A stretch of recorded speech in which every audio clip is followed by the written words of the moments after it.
AP express news చూద్దాం. Ongole assembly నియోజకవర్గ పరిధిలోని 12 పోలింగ్ కేంద్రాల్లో ఈవీఎంల పరిశీలన నిర్వహించినట్టు జిల్లా కలెక్టర్ ఏ తమీం అన్సారియా తెలియజేశారు.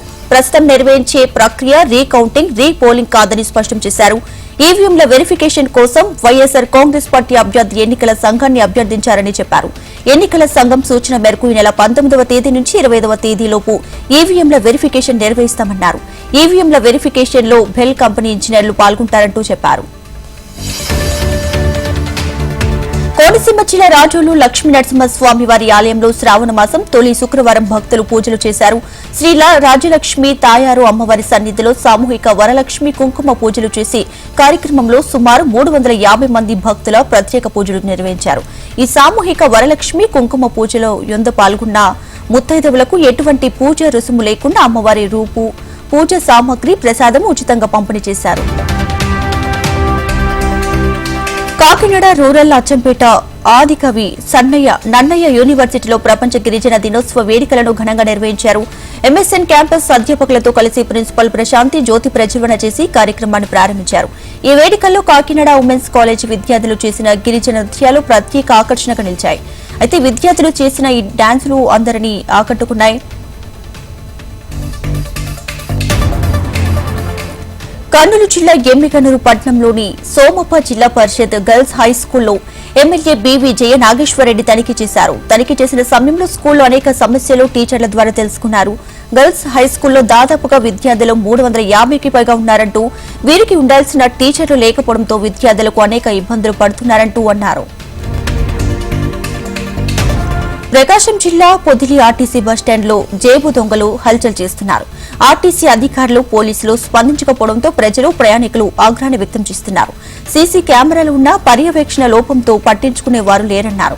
ఇప్పటికైనా ఉన్నత అధికారులు స్పందించి పొదిలి ఆర్టీసీ బస్టాండ్పై ప్రత్యేక నిఘా ఏర్పాటు చేసి ఆర్టీసీ సీసీ కెమెరాలు పర్యవేక్షించాలని ప్రయాణికులు కోరుతున్నారు. ప్రత్యేకంగా పొదిలి డిపోలోనే ఎక్కువ చోరీలు జరుగుతున్నాయని ప్రయాణికులు ఆరోపిస్తున్నారు. శ్రీకాకుళం జిల్లాలో జూన్ 21 నుండి 100 ఫోన్లను రికవరీ చేయడం జరిగిందని ఎస్పీ మహేశ్వర్ రెడ్డి అన్నారు. కంప్లైంట్ రిజిస్టర్ చేసుకున్న వారికి అందరినీ ఇవ్వడం జరిగిందన్నారు.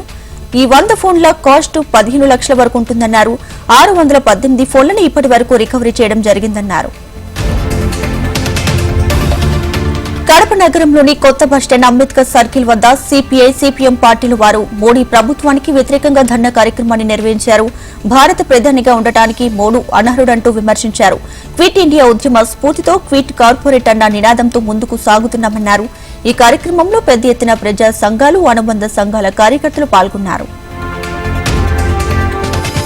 శ్రీ సత్యసాయి జిల్లా మడకశిరం మండలం మా భూములు మాకు ఇవ్వండి అంటూ, లేదా పరిశ్రమలు స్థాపించండి అంటూ రైతులు మోకాలపై తహసీల్దార్ కార్యాలయం వద్ద నిరసన చేపట్టారు.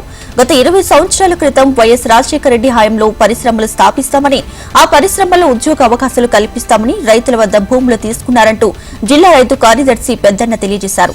ఇప్పటిదాకా అక్కడ పరిశ్రమలే స్థాపించలేదు. భూ హక్కు చట్టం ప్రకారం పరిశ్రమలు స్థాపించకపోతే రైతుల భూములు రైతులు వెనక్కి ఇవ్వాలంటూ కలెక్టర్, ఆర్డీఓ, ఎంఆర్ఓలకు అనేక మార్లు వినతి పత్రాలు సమర్పించామన్నారు. విజయవాడలోని అంబేద్కర్ విగ్రహం వద్ద జగన్ పేరు తొలగించడంతో టీడీపీ ప్రభుత్వానికి ఎటువంటి సంబంధం లేదని మంత్రి డోలా బాల వీరాంజనేయులు స్వామి అన్నారు. అంబేద్కర్ విగ్రహం వద్ద అంబేద్కర్ పేరు కంటే జగన్మోహన్ రెడ్డి పేరు పెద్దగా ఉందంటూ అంబేద్కర్ వాదులు ప్రభుత్వానికి ఫిర్యాదు చేశారని చెప్పారు. ప్రభుత్వం ఈ విషయాన్ని పరిశీలించే లోపే కడుపు మండిన అంబేద్కర్ అభిమానులు జగన్ పేరు తొలగించి ఉంటారంటూ ఆయన అన్నారు. అయితే గతంలో ఉన్నటువంటి అంబేద్కర్ విదేశీ విద్యా పథకానికి జగన్ పేరు పెట్టుకున్నప్పుడు ఈ ఆందోళన చేసేవారు ఎక్కడికి వెళ్లారంటూ ప్రశ్నించారు.